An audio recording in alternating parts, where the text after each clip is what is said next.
I think in terms of how the infrastructure sector and energy has coped with COVID-19, I think it's been pretty well actually. I think the sector has been fairly robust on that front. I haven't detected that there has been massive impediment on the project development side. We've seen it with clients across the energy piece, whether that's in nuclear, whether that's in conventional generation. Initially, there are always a few issues in terms of that contractor base with the health and safety issues, getting that sorted, but certainly from our perspective on the projects we've been working on, we haven't seen it having material disruption as opposed to certain sectors, obviously whether that's hospitality or airlines, etc., which have been hit very badly.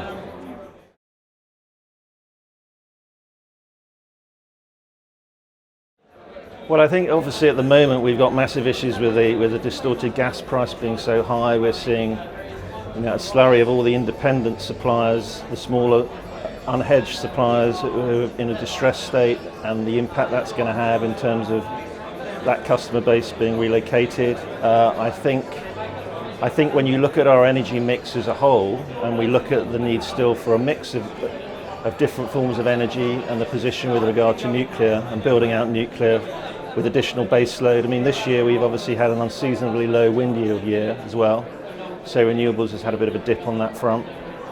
Storage is obviously very important, but I think the big challenge is reaching that position of the mix, as well obviously as pushing forward the renewables and the clean tech as much as possible, and the pricing that goes around that, and providing some stability, which is obviously key for investment.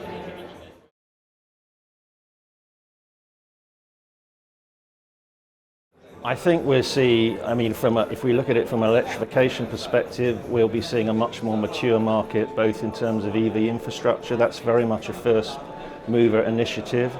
Hence why I think we're seeing a number of those companies going to public markets as an easier access to capital than project finance, which obviously it's at an early stage.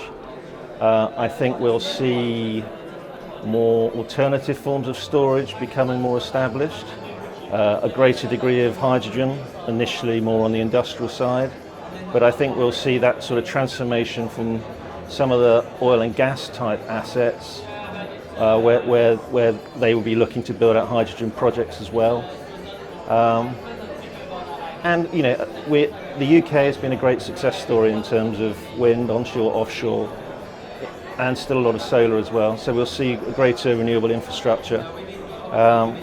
Just a greater maturity and market density and taking over a greater proportion of the level of our energy supply through those forms, I think.